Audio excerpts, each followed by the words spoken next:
விஷயங்கள் எனக்கு மேன்மையாக இருக்கலாம். என் திறமை, ஆற்றல், படிப்பு, வசதி, பதவி, இதெல்லாம் இந்த உலகத்துக்கு தான் மேன்மையா. எனக்கு மேன்மை வானத்திலிருந்து இறங்கி வந்து தெய்வகுமாரன் எனக்காய் கல்வாரியில் மறித்தீங்களே, இது சொல்வது தான் எனக்கு மேன்மை.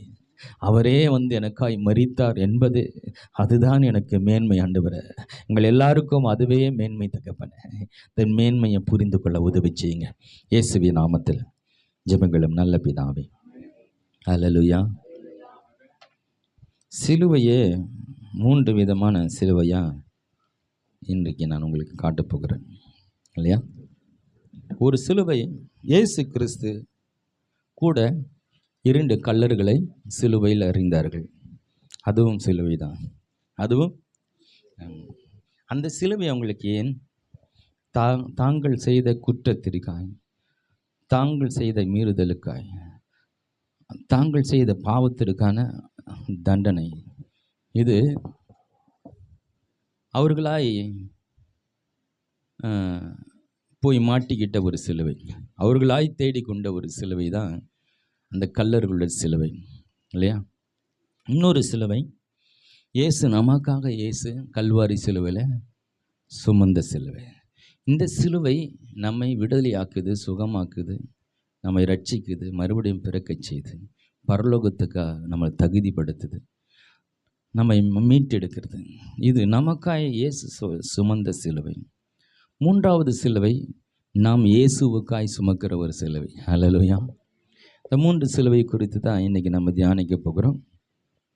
அல்லேலூயா. அப்படியே பேசிகிட்டே போகலான்னு நினைக்கிறேன். வாழ்நாள் முழுவதும் சிலுவை குறித்து அவரும் புதுசாக கொடுத்ததாக இருக்கிறார். அல்லேலூயா. அப்படின்னா எவ்வளோ சத்தியம் இருக்கும் பாருங்க இல்லையா?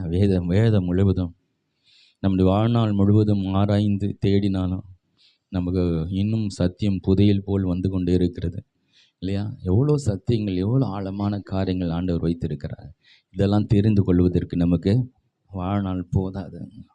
எவ்வளவாய் நம்ம வேதத்தின் அறிவு, தேவனுடைய அறிவு பெறுகிறோம், அந்த அளவுக்கு நம்ம ஒரு தெளிந்த புத்திவர்களாய், ஒரு சிறந்த ஒரு எல்லாவற்றை நிதானிக்கக்கூடியவர்களாய், ஏன் இந்த உலகத்தை ஆளுகை செய்யக்கூடிய ஒரு ஞானம் படித்தவர்களாய் மாறுவோம். அல்லேலூயா. அந்த கல்வாரி சிலுவையில் தேவன் சொன்னார், என் பின்னே ஒருவன் வர விரும்பினால் அவன் என் தன் சிலுவை சுமந்துக்கு என் பின்ன கருடுவன். இந்த சிலுவை சுமக்கிற அனுபவம் என்ன பண்ணுதுன்னா, நம்மை போய் சிங்காசனத்தில் அமர பண்ணுகிறது. அல்லேலூயா. அந்த பாடுகளை சகித்து வாழ்கிற அந்த வாழ்க்கையை நமக்கு என்ன பண்ணுகிறதுனா, நம்மை கொண்டு போய் சிங்காசனத்தில் நமக்கு தயார்படுத்துகிறது. அல்லேலூயா. சிலுவை சுமக்கிறதுனா நம்ம கல்வாரியை இயேசு கிறிஸ்துவ பின்னாடி போகும்பொழுது சிலுவை சுமந்து வாழ்கிற வாழ்க்கை என்பது நம்மை நம்முடைய சிங்காசனத்துக்கு நேராக நம்மை நடத்துகிற ஒரு வாழ்க்கைக்கு நேராக போய் கொண்டு இருக்கிறோம். அதுதான் இன்னைக்கு பார்க்க போகிறோம். ஒன்று, நாமாய் தேடி கொடுக்கிற ஒரு சிலுவை இல்லையா? கடவுளுக்காய் சுமக்கல சிலுவையில் நாமளாக போய் பிரச்சனை மாட்டிக்கிறது. அதனால் நமக்கு சில அவமானங்கள் இல்லையா? தேவையில்லாத காரியத்தில் நம்மளை போய் நுழையிறது, நம்மளை மாட்டிக்கிறது. அதனால் ஒரு சில பிரச்சனை, அதனால் சில வேதனையான காரியங்கள், சில அவமானங்கள், சில பழிச்சொற்கள், மனது உடையத்தக்க வார்த்தைகள் இல்லையா? நம்மளை குற்றப்படுத்துவாங்க, காயப்படுத்துவாங்க, கலங்கப்படுத்துவாங்க. இதற்கெல்லாம் நாமே காரணமாக இருந்திருப்போம். நாம் எங்கே ஒரு தேவையற்ற காரியங்களை நுழைந்திருப்போம். அதனால் வந்த பிரச்சனை. இது நாம தேடிக்கொள்ளுகிற ஒரு சிலுவை. இதுக்கு ஆண்டவருக்கு சம்மந்தம் இல்லை. நாம தேடிக்கிற ஒரு சிலுவை. எடுத்து சில உதாரணத்தை காட்டி கடகட நம்ம போகலாம், நேரம் இல்லாதபடினால. ஹல்லேலூயா. Thank you father.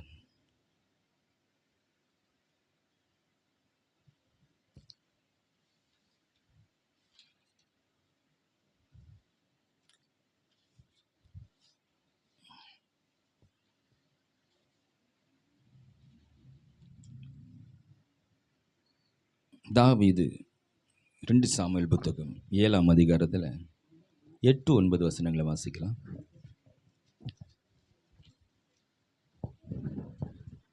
7:8ங்களாண்ணா? ஆமாம், 7:8-9 வசனங்கள். இப்போது நீ என் தாசனாகிய தாவீதை நோக்கி, சேனைகளின் கர்த்தர் சொல்லுகிறது என்னவென்றால், நீ இஸ்ரவேல் என்கிற என் ஜனங்களுக்கு அதிபதியாய் இருக்கும்படி ஆடுகளின் பின்னே நடந்த உன்னை நான் ஆட்டு மந்தை விட்டு எடுத்து நீ போன எவ்விடத்திலும் உன்னோட இருந்து உன் சத்துருக்களை எல்லாம் உனக்கு முன்பாக நிர்மூலமாக்கி பூமியில் இருக்கிற பெரியோர்களின் நாமத்திற்கு ஒத்த பெரிய நாமத்தை உனக்கு உண்டாக்கினேன். நான் என் ஜனமாகிய இஸ்ரவேலுக்கு ஒரு இடத்தை ஏற்படுத்தி அவர்கள் தங்கள் ஸ்தானத்திலே குடியிருக்கவும் இனி அவர்கள் அலையாமலும் முன்போலும் நான் என் ஜனமாகிய இஸ்ரவேலின் மேல் நியாயாதிபதியை கட்டளையிட்ட நாள் வரையில் நடந்தது போலும் நியாயக்கேட்டின் மக்களால் இனி சிறுமைப்படாமலும். 8, 9 மட்டும் வாசித்தீங்களா? போதும். அதாவது இஸ்ரவேல் ஜனங்களை தேவன் அழைத்து விடுதலையாக்கி சிறப்பாய் அவங்களை எந்த அளவுக்கு கண்ணும் கருத்துமாய் நடத்த முடியுமோ, அவங்களுக்கு ஒரு குறையில்லாமல் எப்படிலாம் நடத்தணுமோ திட்டம் போட்டு அழகாய் அற்புதமாய் நடத்துகிறார். ஆனால் அவங்க கடவுளை மதிக்காமல் ஆண்டவர் வார்த்தையை கனம் பண்ணாங்க. அவர் விட்டு விலகி ஓடுவதும் ஆண்டவருக்கு பிடிக்காத காரியங்களை செய்வதுமா இருந்தது. அநேக நேரங்களில் ஆண்டவர் எதிரிகள் கையில் ஒப்பு கொடுக்குறார். எதிரி கையில் ஒப்பு கொடுத்துறார். இப்போது தேவன் அவங்களுக்கு அதை செய்யணும் விரும்பலை. அவங்க விலகி ஓட அவங்களா போய் என்ன பண்ணுறாங்க, அப்பப்போ ஒவ்வொரு பிரச்சனையிலையும் மாட்டிக்கிட்டு கடைசியில் பாபிலோன் இருக்கிறத முழுசாக ஒப்பு கொடுத்துறாரு. அடிமைகளாக போகிற அளவுக்கு போயிட்டாங்க. இப்போது அவங்க மாத்திரம் கடவுளுக்கு உண்மை இருந்தால், இன்னைக்கு சொல்கிறேன், உலக வல்லரசு நாடு இஸ்ரவேல் தேசமாக இருந்திருக்கு. ஹல்லேலூயா. எல்லா மக்களும் இஸ்ரவேலை நோக்கி பார்க்கக்கூடிய அந்த அளவுக்கு மகா பெரிய ஆட்சியமாக இருந்திருக்கும் இல்லையா? இன்னைக்கு சின்ன ஒரு நாடாக ஒரு குறிப்பிட்ட ஜனங்கள் இருக்கிற ஒரு இஸ்ரவேல் தேசமாக இருக்கிறது. இருந்தாலும் கர்த்தர் அதை நினைவு கூர்ந்து அதை ஆசீர்வதித்திருக்கு. அது வேற விஷயம். ஒருவேளை இந்த இஸ்ரவேல் ஜனங்கள் ஆண்டவருக்கு உண்மையாக இருந்து கர்த்தருக்கு பிரியமாக நடந்திருந்தா அவர்களை வைத்து இந்த உலகத்தை ஆண்டவர் மாற்றிருப்பார். ஹல்லேலூயா. அவங்களா பல விஷயங்களை தேடி பிரச்சனைகளை மாட்டிக்கிட்டு இவ்வளோ பெரிய தேவன் இருந்தும் கூட அவங்க வாழ்க்கை சிதறடிக்கப்பட்டதை நம்மளால் பார்க்க முடிகிறது. அதே போல தான் ஆடுகளின் பின்பாக திருந்த தாவீதுடைய வாழ்க்கையில் ஆண்டவர் அவனை ஆடுகள் பின்னால் திறந்தவனை கொண்டு வந்து சிங்காசனத்தில் அமர்த்தி எதிரிகள் எல்லாம் ஒன்றும் இல்லாமல் ஆக்கி ஒரு அமைதியிலான அற்புதமான ஒரு வாழ்க்கை நல்லா போயிட்டு இருக்கு. தாவீதுடைய வாழ்க்கை ரொம்ப சிறப்பாக எல்லா எதிரிகளும் காலி பண்ணி ஆட்சி பீடத்தில் உட்கார வச்சு அவனை சந்தோஷமாக வாழ வைத்து கொண்டு இருக்கிறார். ஒரு நாள் அவன் என்ன செய்கிறான்? 11:1-2 மட்டும் வாசிங்க. மறு வருஷம் ராஜாக்கள் யுத்தத்திற்கு புறப்படும் காலம் வந்தபோது. சிறப்பான ஆட்சி, சிறப்பா அருமையா இருக்கு. தேசத்தில் அமைதல், அவன் வாழ்க்கையில் அமைதல், செழிப்பு, சத்துருக்கள் இல்லை, எல்லாம் சிறப்பா நல்லா இருக்கு. அப்படி போயிட்டு இருக்கும்போது ஒரு சின்ன ஒரு மறுவருஷம் ராஜாக்கள் யுத்தத்திற்கு புறப்படும் காலம் வந்தபோது தாவீது யோவாபையும் அவனோடு கூட தன் சேவகரையும் இஸ்ரவேல் அனைத்தையும் அம்மோன் புத்திரரையும் அழிக்கவும் ராப்பாவை முற்றுகை போடவும் அனுப்பினான். தாவீதோ எருசலேமிலே இருந்து விட்டான். ஒரு நாள் சாயங்காலத்தில் தாவீது தன் படுக்கையிலிருந்து எழுந்து அரண்மனை உப்பரிகையின் மேல் உலாத்தி கொண்டு இருக்கும்போது ஸ்நானம் பண்ணுகிற ஒரு ஸ்திரியை உப்பரிகையின் மேலிருந்து கண்டான். அதாவது ராஜாக்கள் யுத்தத்துக்கு புறப்படும் காலம்னு ஒன்று இருக்குது. அதாவது இவங்க எதிரியெல்லாம் காலி பண்ணிட்டார் ஆண்டவர். இப்போ என்ன பண்ணுறது? சும்மா இருக்கிறோமா? என்ன பண்ணுறது? அந்த பக்கத்தில் அந்த நாட்டை பிடிப்போம், இந்த நாட்டை பிடிப்போம், அங்கே யுத்தம் பண்ணுவோன்னு சொல்லி எக்ஸ்ட்ரா ஃபிட்டிங் மாதிரி இவங்க சும்மா இருக்க ஏதாவது பண்ணுவோன்னு யுத்தத்துக்கு போகிறதுவங்க. ஏதாவது யுத்தம் பண்ண சும்மா இருக்கக்கூடாது. சோல்ஜரை வச்சு என்ன பண்ணுறது? அவங்களுக்கு வேலை கொடுக்கணும்ல. சரி போ, இந்த நாட்டை பிடிக்கலாம் அப்படின்னு சொல்லிட்டு இவங்க யுத்தத்துக்கு போகிற காலம் இருக்குது. அப்போ அந்த மாதிரி காலத்தில் எல்லாம் முடிஞ்சு போச்சு, எல்லாம் நல்லா இருக்குது, சரி நீங்கள் போங்கப்பா, நான்ப்பா வீட்டில் இருக்கிறேன்னு சொல்லி இவர் நல்லா தூங்கி ஒன்றும் இல்லைங்க, போய் உப்பரிகை மேலே, அதாவது மொட்டை மாடியில் அப்படியே பார்த்து ஒரு பெண்ணை குளிக்கிற பெண்ணை பார்த்துட்டு முடிஞ்சு போச்சு கதை. வாழ்க்கையே அவனுடைய வாழ்க்கையே தலைக்கீழாய் மாறி போச்சு. இதுக்கப்புறம் என்ன நடந்ததுன்ற உங்களுக்கு நல்லா தெரியும் இல்லையா? அவன் அந்த பெண்ணை அடைகிறான், அவன் புருஷனை கொலை செய்கிறான், இதெல்லாம் நடக்குது. ஆண்டவர் வந்து உணர்த்துறாரு. என்ன சொல்கிறாரு? அந்த ஒரு வசனத்தை வாசிக்கணும், அருமையாக இருக்கு. 12:8 வாசிக்கல.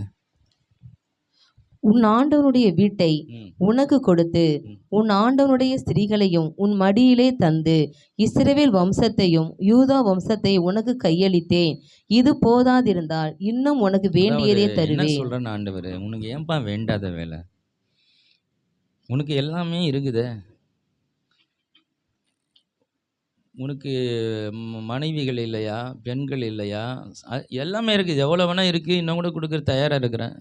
எது உனக்கு போய் இந்த வேலையெல்லாம்? ஹலோ, எதுக்கு உங்களுக்கு இது? உங்களுக்கு தேவையே இல்லாத பிரச்சனைகளை ஏன் போய் மூக்கு நுழைக்கிறீங்க? நமக்கு அவசியம் இல்லாத காரியங்களை ஏன் பார்க்குறீங்க? பார்க்குறது ஒரு மனிதனை வாழ்க்கையை மாற்றுது. பாருங்கள், நல்லா கவனிக்கணும். சும்மா தாங்க டைம் பாஸுக்கு தான் பார்க்குறேங்க. போர் அடிக்குதுல்ல, அதெல்லாம் என்ன பண்ணுறேன், டிவியை போட்டு நான் பார்த்துட்டு இருக்கிறேன். நான் உங்களுக்கு தெரியுமா, நீங்கள் பார்க்குற காட்சிகள் உங்கள் வாழ்க்கையில் மாற்றத்தை கொண்டு வரும். அது நல்ல காட்சியாக இருந்தால் நல்ல மாற்றத்தை கொண்டு வருகிறோம். ஹல்லேலூயா. தேவையற்ற காரியங்களை பார்த்துக்கினா கண்டிப்பாக தேவையில்லாத மாற்றங்கள் உங்களுக்கு வரும். நல்ல அருமையான வாழ்க்கை தாவீது, அவன் அருமையாக அவன் 15 வயதுலேருந்து அவன் என்ன பண்ணிக்கிறான், கடவுளுக்காய் வாழ்ந்து வருகிறான். கர்த்தர் அபிஷேகித்து அவனை ராஜாவை மாற்றி, சாமுவேல் தீர்க்கதரிசி சொன்னவன் சாமுவேல் செத்து போட்டான். அவனை ராஜாவை அபிஷேகித்த சாமுவேல் இறந்து போயிட்டார். ஆனால் ஆண்டவர் சாமுவேல் மூலமாக அபிஷேகித்த அந்த அபிஷேகம், அந்த தீர்க்க தரிசனம் தான் கரெக்டாக அவருக்கு பிறகு தாவீது ராஜாவை கரெக்டாக நிறுத்துவதில் குறிக்கோளாக இருக்கிறார். அவனை ராஜாவாய் மாற்றி தேசத்தை அமைதிப்படுத்தி எல்லாவற்றையும் கொடுத்து, இன்னும் கூட கேட்டால் நான் கொடுத்துருப்பேனே என்றார். ஹல்லேலூயா. உனக்கு ஏன்பா இந்த வேலை? நல்லா புரிஞ்சுக்கிங்க. வேண்டாத சிலுவைகளை நாம் சுமந்து கொள்ளக்கூடாது. வேண்டாத பிரச்சனைகளை ஏற்றுக்கொண்டு தேவையில்லாத காரியங்கள் நுழைத்து அதனால் வர பிரச்சனைகளுக்கு ஆண்டவர் காரணம் அல்ல. இப்போ என்னோடய வாழ்க்கையில் என்ன நடந்தது? இப்படி இவன் செய்ததுனால அவன் குடும்பங்களில் தாமார் என்ற ஒரு பெண்ணுடைய வாழ்க்கையை சீரழிக்கப்படுகிறது. அவன் சொந்த மகனாகிய அப்சலோமை துரத்து முகத்தை மூடிக்கொண்டு ஓடுகிறான். அவனுடைய வாழ்க்கையை அதுக்கப்புறம் பார்க்க போதுன்னா பலவிதமான பிரச்சனைகளை அவன் சந்திக்கிறான். இதுக்கெல்லாம் காரணம் தாவீது செய்த தவறை அநேகர் பின்பற்றுகிறாங்க. அந்த பின்னாடி அந்த மாதிரி காரியங்கள் தாறுமாறான வாழ்க்கையில் அதில் நிறைய காரியங்களை வாழ்க்கை முடிக்கிறோம். நீ ஒரு காரியத்தை செஞ்சு நீயும் மாற்றி மற்றவங்களையும் வாழ்க்கையை மாற்றி, ஹலோ, நம் கடவுளுடைய பிள்ளைகள், ஹல்லேலூயா. ஆனால் நம்ம சுமக்க வேண்டிய சிலுவை வேறு. அது தேவனுக்காய் சுமக்கிற சிலுவை. நீங்கள் போய் ஏதாவது பிரச்சனையை ஏற்று நீங்களே சிலுவையை எதனா சுமந்து கொண்டு போகாதீங்க. ஆண்டவருக்கும் அதுக்கும் சம்மந்தம் இல்லை. ஆண்டவருக்கும் ஆமாம், பிரச்சனைகளில் புகுந்து கொண்டு அதில் மாட்டிக்கிட்டு என்னடா அவன் இப்படி சொன்ன, ஆண்டவரை என்னை இப்படி பேசிட்டாங்களன்னா அதுக்கு நீ ஒரு காரணம், நீ ஒரு மனம் திரும்பணும். இந்த சிலுவை நமக்கு தூக்கி போட, ஆண்டவரை இந்த சிலுவை விட்டு நான் வெளியே வருகிறேன், ஆண்டவரை இது நான் தேவையில்லாத விஷயத்தை பேசி தேவையில்லாத பிரச்சனை மாட்டிக்கொண்டு இருக்கிறேன், இதனால் வந்த பிரச்சனை, தேவையில்லாத காரியங்கள் ஈடுபட்டு அதனால் வந்த இந்த கஷ்டம், அது மன கஷ்டம், இது நமக்கு தேவையில்லை. இந்த சிலுவை நமக்கு தேவையில்லை.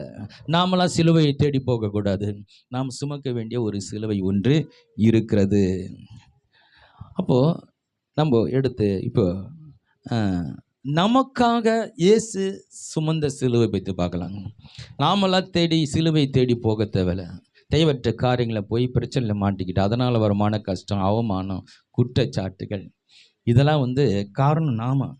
அதனால் நம்ம மன வேதனைகள் அடைந்து ஒரு சிலுவையை சுமக்கிறது போல் மனதில் பாரங்கள், சில காரியங்கள் தொடர்ந்து வாழ்நாளெல்லாம் அந்த பிரச்சனை நம்மளை தொடரும். நம் செய்த அந்த தேவையற்ற காரியங்களினால சில காரியங்கள் நம்மை தொடர்ந்து பிடித்து கொண்டு இருக்க அந்த வேதனைகள், இதெல்லாம் நம்ம தூக்கி போட்டுட்டு நாமெல்லாம் பிரச்சனை தேடி போக தேவையில்லை. நாம் நமக்காய் சுமந்த சிலுவையை நோக்கி பார்ப்போம். சிலுவையை நாம தேடி போல நமக்காய் சுமந்த அந்த சிலுவையை நோக்கி பார்க்கலாம். யோவான் எழுதின சுவிசேஷ புத்தகத்தில் 1ஆம் அதிகாரம் 29வது வசனத்தை நாம் வாசிக்க நாம் கேட்போம். மறுநாளிலே யோவான் இயேசுவை தன்னிடத்தில் வர கண்டு இதோ உலகத்தின் பாவத்தை சுமந்து தீர்க்கிற தேவ ஆட்டுக்குட்டி. இயேசு ஒரு சிலுவையை சுமக்கிறாரு. அது இந்த உலகத்தின் பாவத்தையே சுமக்கிற ஒரு சிலுவையா இருக்கிறது. பாவத்தை ஏற்றுக்கொண்டு நம்முடைய பாவங்களை இயேசு சுமந்து அவர் தீர்க்கிற தேவ ஆட்டுக்குட்டியை வந்தார். அப்போ இயேசு சுமந்த சிலுவை நம்முடைய பாவங்களுக்காக, நம்முடைய பாவங்களை அவர் சுமந்தார், நம்முடைய பாவங்களை அவர் சுமந்தார். அதை 1 யோவான் புத்தகம் 3ஆம் அதிகாரம் 5வது வசனத்தை நாம் வாசிக்க கேட்போம்.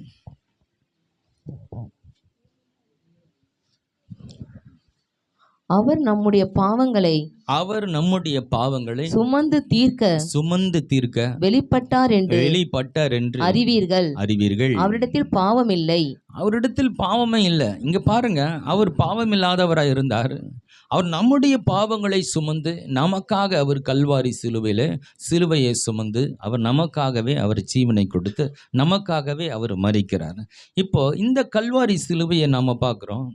நமக்காக ஒருவர் இந்த உலகத்தில் வந்து நான் செய்த பாவங்களை அவர் ஏற்றுக்கொண்டு அவர் நமக்காக மரித்தார் என்பதை இந்த கல்வாரியை நோக்கி பார்க்கும்போது நமக்கு புரியுது. எனக்காய் ஒருவர் மரித்திருக்கிறார். அது மாத்திரமல்ல, கலாத்தியர் புத்தகம் 3ஆம் அதிகாரம் 13வது வசனத்தை நாம் வாசிப்போம்.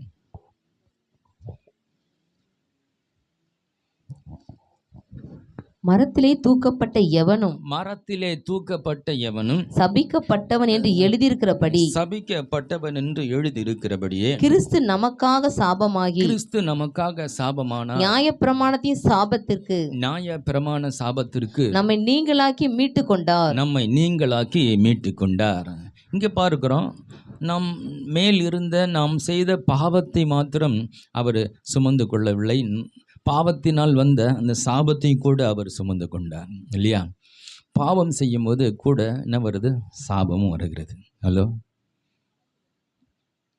பாவம் செய்யும் போது அதோட விளைவு சாபமாய் மாறுகிறது.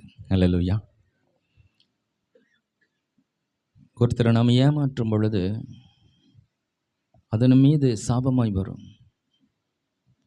அந்த சாபம் எப்படி வேலை செய்யணும்னா, நம்மளை ஒருத்தன் ஏமாத்திட்டு இருப்போம். ஹலோ, புரியுதா உங்களுக்கு? நாம் ஒருவனுக்கு துரோகம் பண்ணும்போது இன்னொருத்தன் நமக்கு துரோகம் பண்ணிகிட்டு இருப்பான். என்னாண்ட வர எல்லாரும் துரோகம் பண்ண, நீ என்னைக்கு துரோகம் பண்ணியிருப்ப யாருக்கோ, நீயே மறந்து போயிருப்ப. அதோடய விளைவு நமக்கு ஒரு 4 பேர் துரோகம் பண்ணிட்டு இருப்பான். அன்னைக்கு விளைத்த விதை முளைத்து பல கோணத்தில் நமக்கு துரோகத்தை கொண்டு வருகிறோம். அது ஒரு சாபம், அது ஒரு ஆமாம். இப்போ இது ஒரு நம்ம மேல் இருக்கிற சாபம். எங்கே போனாலும் நமக்கு துரோகம் நடக்கும். எங்கே போனாலும் நிறைய காரியத்தில் ஏமாத்திடுவோம். நம்ம யாருன்னா ஏமாத்திருந்தா நமக்கு நிறைய பேர் நம்மளை ஏமாத்திருப்போம். நமக்கு என்னென்ன தெரியும்னா, நம்ம எவங்கிட்ட போனாலும் நம்மளை ஏமாத்துறானேன்னு நினைப்போம். எங்கேயோ எப்பொழுதும் நம்ம ஏமாத்திருப்போம். இல்லது நம் முன்னோர்கள் ஏமாத்திருப்பாங்க. அதனுடைய சாபத்தின் விளைவாக இருக்கலாம். அப்போது இதெல்லாம் எனக்கு மட்டும் நடக்குதுன்னா உங்கள் மேலே இருக்கிற ஒரு விதமான சாபமாக இருக்கிறது.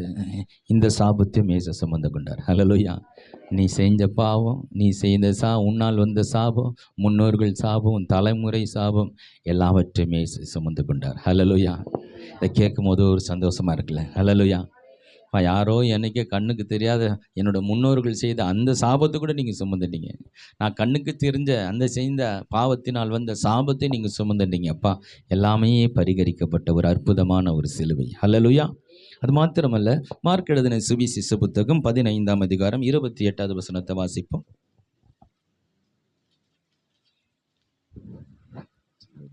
அக்கிரமக்காரரில் ஒருவனாக எண்ணப்பட்டார் என்கிற வேத வாக்கியம் அதனாலே நிறைவேறிற்று. அக்கிரமக்காரரில் ஒருவனாக எண்ணப்பட்டார். அவர் அக்கிரமக்காரராய் ஒருவராய் எண்ணப்பட்டால் எழுதியிருக்கிற பிரகாரம் அவர் தாமே நம்முடைய அக்கிரமங்களை சுமந்தார். ரோமர் 5 அதிகாரம் 5 6வது வசனத்தை நம்ம வாசிப்பு கேட்போம். அன்றியும் நாம் பலனற்றவர்களாய் இருக்கும் போதே குறித்த காலத்தில் கிறிஸ்து அக்கிரமக்காரருக்காக மரித்தார். அக்கிரமக்காரருக்காய், அதாவது நாம் செய்த அக்கிரமங்களுக்காக அவர் மரிக்கிறார். பொதுவாக பார்க்கும் பொழுது இந்த கல்வாரி சிலுவை எல்லாமே நாம் செய்த பாவங்களும் சாபங்களும் அக்கிரமங்களும் அநியாயங்களும் இதையெல்லாம் அவர் பேரில் ஏற்றுக்கொண்டு நமக்கு பதிலாலாய் கல்வாரி சிலுவையில் அவர் மரிக்கிறார். இப்போ ஒரு மனிதன் இந்த உலகத்தில் எப்படியோ வாழ்கிறான், எதையோ செய்கிறான், எவ்வளோ பாவம் செஞ்சான்னு அவனுக்கு தெரியாத மறந்து போயிருக்கும். கடவுளுக்கு விரோதமான ஒரு வாழ்க்கை வாழ்ந்து கொண்டு இருக்கிறான். அவனுக்கு இயேசு கிறிஸ்துவை குறித்து அறிவிக்கப்படுகிறது, அவனுக்கு கல்வாரி போதிக்கப்படுகிறது. அவன் அதை உணர்ந்து கல்வாரியை என்றைக்கு அவன் நோக்கி பார்க்கிறானோ, அதாவது இயேசுவை தெய்வமாக ஏற்றுக்கொள்கிறது வேற, இயேசு என் பாவங்களுக்கு சாபங்களுக்காய் மரித்தார், அதனாலே நான் இதிலிருந்து விடுதலையாக்கப்பட்டிருக்கிறேன் என்ற அந்த சத்தியம்தான் அவனை முழுமையான விடுதலைக்கு நேராக, அவனை ரட்சிப்பு நேராக வழிநடத்தும். ஹல்லேலூயா. இயேசு தெய்வம் என்று வந்து சபைக்குள்ளே வந்தவர்கள் ஏதோ ஒரு அற்புதத்தை பெற்றுக்கொண்டு அவங்க விலைக்கு போனவர்கள் எத்தனை பேர் உண்டு. அவர் எனக்கு நல்லது செய்வார்னு வந்து அந்த நல்லதை பெற்றுக்கொண்டு அத்தோட போயிட்டாங்க. ஏன்னா அவங்க கல்வாரி குறித்து சரியான செய்தியை அவர்கள் தெரிந்து கொள்ளாதபடினாலே, இந்த அன்பு புரியாதபடினாலே, இந்த தெய்வத்தண்டை நிலைக்க முடியாமல் ஆண்டவர் விட்டு விலகி போனவர்கள், நன்மை பெற்றுக்கொண்டு போனவர்கள் எத்தனை பேர் உண்டு, எத்தனை பேரை உண்டு இல்லையா? 10 குஷ்டரோகிகள் போனால் என்ன பண்ணால் ஒருத்தர் தான் வரான், 9 பேர் அப்படியே போயிட்டான் நன்மை வாங்கிட்டு. இந்த மாதிரி நன்மை வாங்கிட்டு போனவங்க ஆண்டவர்கிட்ட எத்தனை பேர் உண்டு? ஒருத்தர் தான் திரும்பி வந்து, ஆண்டவரே நான் சுகமாயிட்டேன் ஆண்டவரே, நன்றி சொல்கிறேன் ஆண்டவருக்கு. அதுபோல் ஆண்டவரிடத்தில் நன்மை பெற்றவர்கள் எவ்வளோ பேர் உண்டு, அதை மறந்துட்டு போனவர்கள் உண்டு. ஏன்னா அவர் நல்லது செய்வார், அவ்வளோதான். நன்மை பெற்றுக்கணும், கதை முந்திடுச்சு. ஐயா ஜெபம் பண்ணுங்க, சுகமாயிடுச்சு, முடிஞ்சிச்சு. பிசாசு ஓட்டினா ஓடிச்சு, அதோட ஓடிடுது இல்லை. அவங்களுக்கு சுகம் அற்புதம் பெற்றுக்கிறது போதாது, கல்வாரி சிலுவை குறித்த சத்தியம் விளங்கி இல்லையா? அதுதான் ரட்சிக்கப்படுகிற நமக்கு, அது ரட்சிக்கப்படுகிற ஒருவனுக்கு உண்மையான தெய்வ பலனாய் இருந்து இந்த தெய்வத்தோடு வாழ்வதற்கான அதுதான் பலனாக இருக்கிறது. ஒரு கிறிஸ்தவனாக இருக்கக்கூடிய ஒரு பலன் எங்கே கிடைக்குதுன்னா, அந்த கல்வாரி குறித்த ஒரு செய்தி இவன் அறிந்து இருக்கும் பொழுது தான், அது புரியும் போது தான். இப்போ இயேசு நம்முடைய பாவங்களுக்காய் சாபங்களுக்காய் மரித்தார் என்பதை இந்த கல்வாரி அண்டை வந்த பொழுது தான் நமக்கு புரிகிறது. முதலாவது நாம் ஒரு பாவி என்று உணர்கிறோம். நம்ம எவ்வளவு மோசமானவர்கள் அப்போ தான் நம்ம உணர முடிகிறது. இந்த பரிசுத்த தெய்வ சந்நிதியிலே இந்த சமூகத்தில் நாம் பிரவேசிக்கும் பொழுது நாம் எவ்வளவு அழுக்கானவர்கள் அப்பதான் புரியுது இல்லையா? ஒருத்தர் 2 பேர் வெள்ளை சட்டை போட்டுட்டு இருக்கிறாங்க, ஒருத்தர் அப்படியே பியூரா அப்படியே டால் அடிக்கிற மாதிரி வெள்ளை சட்டை, ஒருத்தர் சட்டை போட்டுன்னுக்கிறாரு, அவரும் வெள்ளை சட்டை தான் போட்டுருக்காரு. ஆனால் இது வரைக்கும் நான் போட்டு தான் வெள்ளை சட்டைன்னு நினச்சிருக்கிறாரு. எப்போ அந்த டால் அடிக்கும் பவர்ஃபுல் ஒயிட்னஸை பார்த்த உடனே தான் அவருக்கு அந்த வெள்ளைக்கு முடியும், நம்ம வெள்ளை ஒன்றுமே இல்லை, டெம்மையாக இருக்குது, இது ஒரு வெள்ளை நினச்சிட்டுமே. அந்த மாதிரி தான் தேவனுடைய சமூகத்துக்கு வரும் பொழுது, பிரசனத்துக்குள் பிரவேசிக்கும் போது அவன் முதல் உணர்கிற காரியம் தெரியுமா? நான் ஒரு பாவி, இந்த தெய்வத்தை எவ்வளோ பரிசுத்தமல்ல ஆண்டவர், நான் எவ்வளோ அக்கிரமக்காரன், எவ்வளோ அநியாயக்காரன். அப்போ தான் அவனுக்கு அந்த பரிசுத்த சந்நிதிக்குள்ளே போகும்போது தான் நான் ஒரு பாவி என்ற ஒரு உணர்வு வருகிறது. அந்த சந்நிதிக்குள்ளே கொண்டு போகிறது கல்வாரி சிலுவை தான்.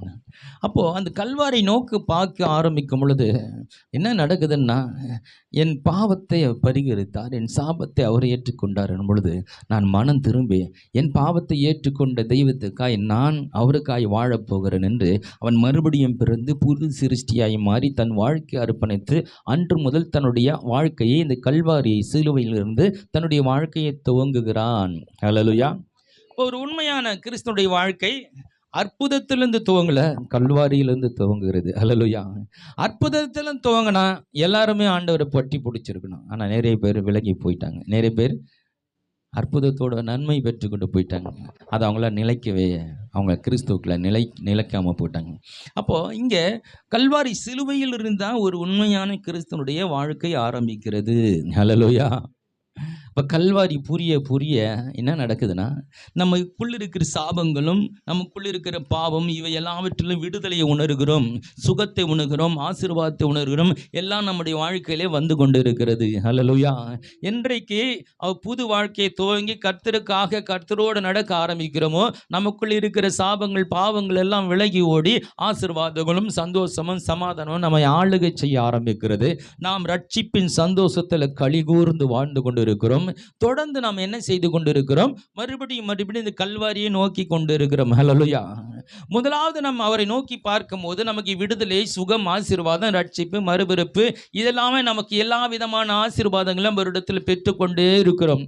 பெற்றுக்கொண்டே இருக்கு. தொடர்ந்து இந்த கல்வாரியை நோக்கி பார்த்து கொண்டே இருக்க என்ன நடக்குதுன்னா, அவருடைய அன்பு முழுமையாய் விளங்குகிறது. ஹல்லேலூயா. எனக்காய் கல்வாரி சிலுவையில் இந்த சிலுவையை சுமந்த இயேசு சொல்கிறாரு, ஒருவன் என் பின்னே வர விரும்பினான். ஹல்லேலூயா. இப்போ தான் அவர் பின்ன போகிறத போது யோசிக்கணும். எப்போ தெரியுமா? அவர்கிட்ட போய் விடுதலை பெற்று நீ சுகத்தை பெற்றது ஆசீர்வாதம் பெற்று ஒரு நல்ல வாழ்க்கையை வாழும்போது கர்த்தர் நம்ம நல்லா வச்சுக்கிறாரும் போது தான், அப்போ தான் இந்த வசனம் கண்களில் தென்படுகிறது. வாசிக்கலாம். மத்தேயு சுவிசேஷ புத்தகம் 16ஆம் அதிகாரம் 24வது வசனம். அப்பொழுது இயேசு தம்முடைய சீசர்களை நோக்கி, ஒருவன் என்னை பின்பற்றி வர விரும்பினால் அவன் தன்னைத்தான் வெறுத்து தன் சிலுவை எடுத்துக்கொண்டு என்னை பின்பற்ற கடவன். இது ரொம்ப ஒரு முக்கியமான வார்த்தை. இது ரொம்ப முக்கியமான வார்த்தை. ஆனால் இந்த வசனத்தை சீக்கிரத்தில் யாரும் ஏற்றுக்கொள்ள முடியாது. வந்தோடனே நீ சிலுவை எடுத்துன்னு வாப்பா, நீ இயேசு எடுத்துக்கினா பல பேர் திட்டுவாங்க, உதைப்பாங்க, நான் இதெல்லாம் தாங்கணும், ஐயோ இயேசுவை வானாப்பான்னு ஓடிடுவேன். இந்த வசனம் புரியணுன்னா நீ கல்வாரி அண்டை வந்து நீ பாவி என்று உணர்ந்து மனம் திரும்பி மறுபடியும் பிறந்து அந்த ரட்சிப்பின் சந்தோஷத்தை சமாதானத்தை பெற்றுக்கொண்டு அவருடைய வல்லமையை ருசித்து அவருடைய ஆசீர்வாதங்களை ருசித்து அந்த வாழ்க்கையில் திருப்தி அடையும் பொழுது அப்படி அன்பு புரியுதாப்பா, நான் எப்படி இருந்தேன், நான் ஒரு மோசமான வாழ்க்கை வாழ்ந்த எனக்கு எப்படிப்பட்ட வாழ்க்கை ஆண்டவர் கொடுத்திருக்கிறார் என்று அதை எண்ணி பார்க்கும் பொழுது கர்த்தர் என்னை எவ்வளவா நேசித்து இருந்தால் என்னை இந்த அளவுக்கு மாற்றியிருப்பார், எவ்வளோ மோசமான ஆளாக இருந்த என்னை எவ்வளோ நேசித்து இருந்தால் இந்த அளவுக்கு என்னை உயர்த்திருப்பார் என்ற இந்த அன்பு விளங்கும் போது தான் இந்த வசனம் முக்கியத்துவம் பெறுகிறது. ஹல்லேலூயா. அதுவரை இந்த வசனம் உங்களுக்கு ரொம்ப கஷ்டமாக இருக்கும். ஹலோ, இந்த அனுபவத்துக்கு வராதவங்க இந்த வசனம் ஏற்றுக்கொள்வது ரொம்ப கஷ்டமாக இருக்கும். ஒருவன் என் பின்னே சிலுவை எடுத்து, சிலுவைனா பயங்கரமாக இருக்கும். ஐயோ, அவரை மாதிரி நம்மளும் சிலுவையை தூக்கணும் சொன்னால் எடுத்தவொன்னே புரியுமா, ஏற்றுக்குவானா யாராவது? அவரை மாதிரியும் சிலுவையை தூக்கணும்னா ஐயோ ஆண்டவரே வேணாம், ஆண்டவரே எனக்கு வேணாம். அப்போது இது நாம் அவருக்காய் சுமக்கிற சிலுவை. இந்த சிலுவை எல்லாம் அவ்வளோ சீக்கிரம் சுமந்துட முடியாது. அவர் அன்பு விளங்கு இந்த கல்வாரியை தொடர்ந்து பார்க்க பார்க்க பார்க்க பார்க்க இந்த சிலுவையின் மேன்மை புரிய புரிய கல்வாரியில் அவர் என்ன செய்தார் என்ற விளங்க விளங்க விளங்க விளங்க ஒரு பக்கம் நாம் ஆசீர்வாதத்தின் மேல் ஆசீர்வாதம், பலத்தின் மேல் பலம், சுகத்தின் மேல் சுகம், வல்லமையின் வல்லமை, இவையெல்லாமே கல்வாரை நோக்கி பார்க்க பார்க்க நாம் என்ன பண்ணுகிறோம், நாம் வளர்ந்து உயர்ந்து மேன்மை அடைந்து கொண்டே இருக்க இருக்க இருக்க நாம் அந்த வளர வளர வளர வளர அப்போ தான் அந்த அன்பு நமக்கு புரியுது. ஹல்லேலூயா. நம்ம எதாகிலும் செய்யணும். சொல்லுங்கள், நாங்கள் எதாகிலும் செய்யணும். இவ்வளோ உயர்த்திருக்கிறாரு, இவ்வளோ சந்தோஷமாக வாழ வைத்திருக்கிறாரு. இந்த இயேசுவுக்காக நம்ம எதனா செய்யணும். அப்போது அந்த நிலை தான் சிலுவையை தூக்கிட்டு வரத்துக்கு தயாராகிறது. ஹல்லேலூயா. ஹல்லேலூயா. எத்தனை இயேசு பின்னாடி போகிற அளவுக்கு அவரோட அன்பு ருசித்து பார்த்துருக்கீங்க. ஹல்லேலூயா. இயேசுவின் பின்னே போக துணிந்தேன், இயேசுவின் பின்னே போக துணிந்தேன், இயேசுவின் பின்னே போக துணிந்தேன், பின்னோக்கே நான் பின்னோக்கே நான் பின்னோக்கே நான் பின்னோக்கே நான், உலகமின் பின்னே சிலுவை என் முன்னே, உலகமின் பின்னே சிலுவை என் முன்னே, உலகமின் பின்னே சிலுவை என் முன்னே, பின்னோக்கே நான் பின்னோக்கே நான் பின்னோக்கே நான் பின்னோக்கே நான். நிறைய பேர் ஏன் தரும் பின்னோக்கி போனாங்க, இந்த சிலுவை புரியாதனால தான். புரிஞ்சுதா பின்னோக்கி போயிருக்க மாட்டாங்க. ஹல்லேலூயா. அந்த அன்பு புரிஞ்சிருச்சுன்னா இது போல் ஒரு தெய்வம் இந்த உலகத்தில் கிடையாது, இது போல் ஒரு உண்மையான கடவுள் உலகத்தில் கிடையாது. அவங்களால திரும்பி போகவே முடியாது. பேதுரு போல தான் சொல்லியிருக்க முடியும். என்ன சொல்லியிருக்கணும், நாங்கள் எங்கே ஆண்டவர், நாங்கள் எங்கேப்பா போகிறது,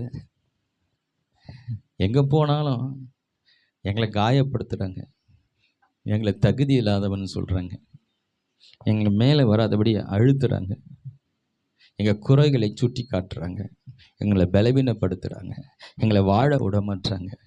நம்பிக்கை செய்து இந்த உலகத்தில் இல்லையே, நித்திய ஜீவ வசனங்கள் உம்மிடத்தில் இருக்கிறது. இந்த உலகத்தில் எங்கேயுமே இல்லை, எங்கே போவோம், எங்கே? இது புரிஞ்சிருச்சுன்னா நாமளை தான் சொல்லணும், நான் எங்கேப்பா போகிறது, உண்மை விட்டு எங்கேயும் போகிறது, ஒன்றுமே இல்லை, எல்லாம் பொய்யும் பித்தலாட்டமாக இருக்கிறது, எங்கேயும் உண்மை இல்லையே, நீதி இல்லையே, இரக்கம் இல்லையே, அநியாயங்களும் அக்கிரமங்கள் நிறைந்த இந்த உலகத்தில் நாங்கள் எங்கேப்பா போகிறது, நீர் மாத்திரமே ஒரு ஜீவனுள்ள ஒரு உண்மையுள்ள தெய்வமாக இருக்கிறீரே. ஹல்லேலூயா. அதான் பேதுரு சொன்னான், அவர் போல கல்வாரி சிலுவையில் அடிக்க நான் தகுதி இல்லை. அவன் மரணம், நீ இயேசு மறுதளிக்க சொல்கிறாங்க, மறுதளிக்கல, சிலுவையில் அறிவன்னு சொல்கிறாங்க, பரவாயில்ல, என்னை இயேசு மாதிரி அறியாதீங்க, தலைக்கீழா சிலுவையில் அறிங்கன்னு சொன்னான் பேதுரு. அவரை மாதிரி அறியறது தலைக்கீழா வச்சு அறிங்கண்ணே, அவருடைய அன்பு. ஹல்லேலூயா. என் உயிரே போனாலும் அந்த இயேசுவை நான் விட மாட்டேன். ஹல்லேலூயா. எனக்கு மரணமும் நேரிட்டாலும் இந்த சிலுவையின் அன்பு எனக்கு புரிஞ்சிருச்சு. இந்த சரீரத்தை மட்டும் தான் எங்களை கொல்ல முடியும். என் ஆத்துமாவை, என்னுடைய ஆவி உங்களால் ஒன்றும் பண்ண முடியாது. மரித்த அடுத்த நிமிடத்தில் என் தேவனோட இருப்பேன்னு அவனுக்கு நல்லா தெரியும். எனக்கு மறுபடியும் ஒரு புது சரீரம் வரும்னு அவனுக்கு தெரியும். ஹல்லேலூயா. அதெல்லாம் புரிஞ்சிட்டதுனால தான் அவன் என்ன பண்ணுறீங்க பண்ணுங்க, கொள்றீங்களா கொன்னுடுங்க, தன்னையே கொடுப்பதற்கு தயாராகிட்டான். அதுதான் நாம் சுமக்கிற சிலுவை. அதுதான் நாம் சுமக்கிற சிலுவை. ஹல்லேலூயா. ஏசாயா புத்தகம் 53ஆம் அதிகாரம் 7வது வசனத்தை வாசிக்கலாம். அவர் நெருக்கப்பட்டும் ஒடுக்கப்பட்டு இருந்தார், ஆனாலும் தம்முடைய வாயை அவர் திறக்கவில்லை. அடிக்கப்படும்படி கொண்டு போகப்படுகிற ஒரு ஆட்டுக்குட்டியைப் போலவும், தன்னை மயிர் கத்திரிக்கிறவனுக்கு முன்பாக சத்தமிடாதிருக்கிற ஆட்டை போலவும் அவர் தம்முடைய வாயை திறவாதிருந்தார். சிலுவையை நாம் எப்படி சுமக்கணும்? ஏசு எப்படி சுமந்தாருன்னா, தன்னை ஒருத்தன் குற்றப்படுத்துகிறான், ஒருத்தன் காயப்படுத்துகிறான் இல்லையா?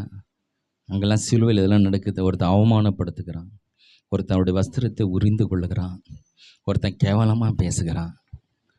இதெல்லாம் கேட்டுட்டு அவர் அமைதியாக இருக்கிறார். ஹலோ, இதுதாங்க சிலுவை.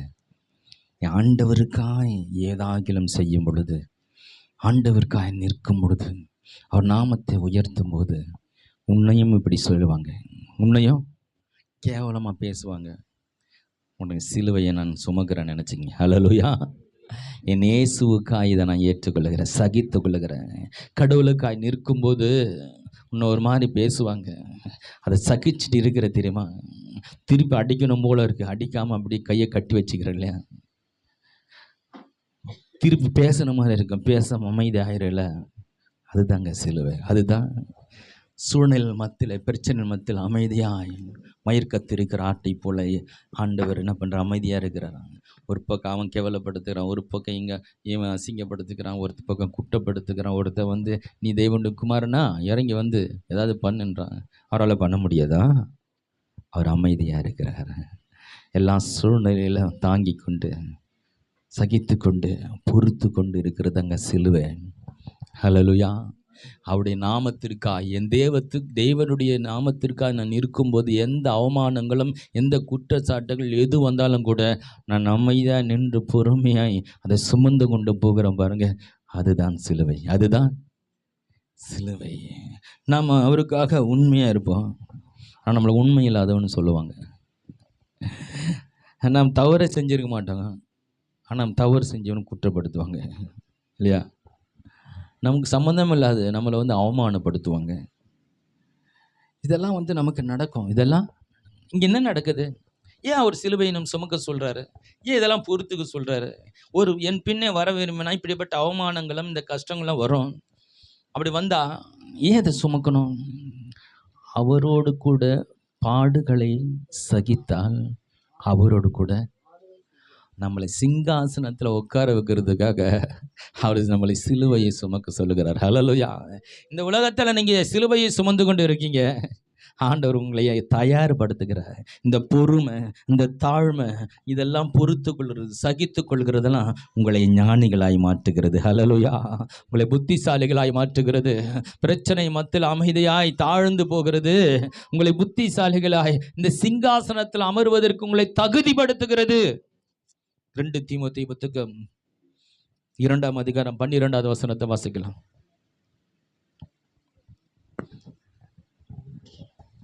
அவரோடு கூட பாடுகளை சகித்தோம், அவரோடு கூட பாடுகளை சகித்தோம், பாடுகளை சகித்தால் அவரோடு கூட ஆளுகை செய்வோம்.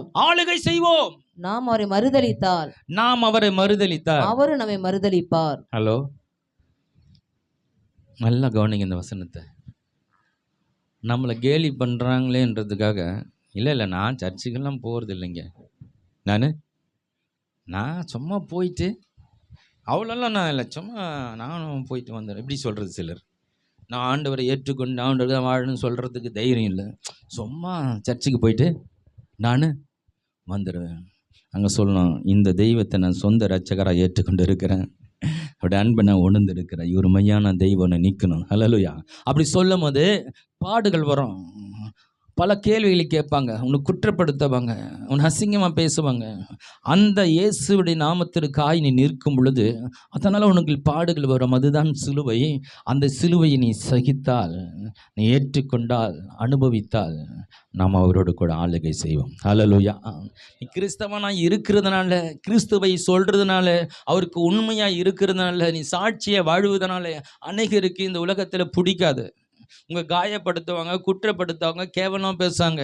ஆண்டவர் ஆண்டவர்னு போனியே, உனக்கு என்ன கிடைச்சதுன்னு கூட சொல்லுவாங்க.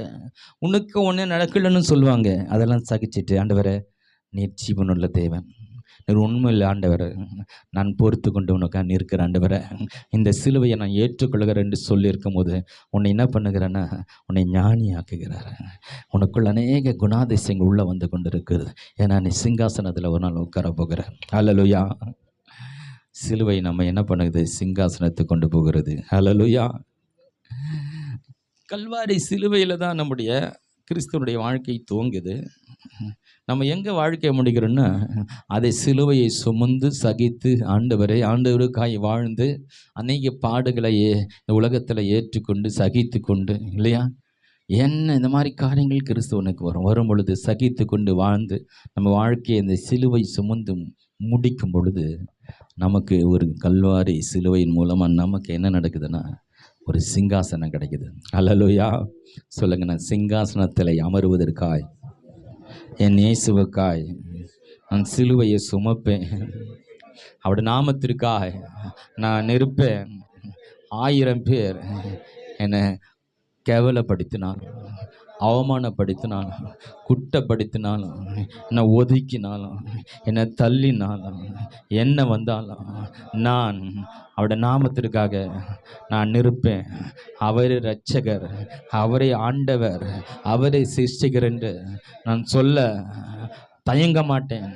எங்கேயும் அவரை நான் மறுதலிக்க மாட்டேன். சிலுவை சுமக்க நான் தயாராக இருக்கிறேன். நான் ஒரு நாள் அவருடைய சிங்காசனத்தில் அமர்ந்து அவரோடு கூட ஆளுகை செய்வேன். ஹல்லேலூயா. கண்களை மூடுவோம். ஹல்லேலூயா. திரண்ட ஆஸ்தி, உயர்ந்த கல்வி,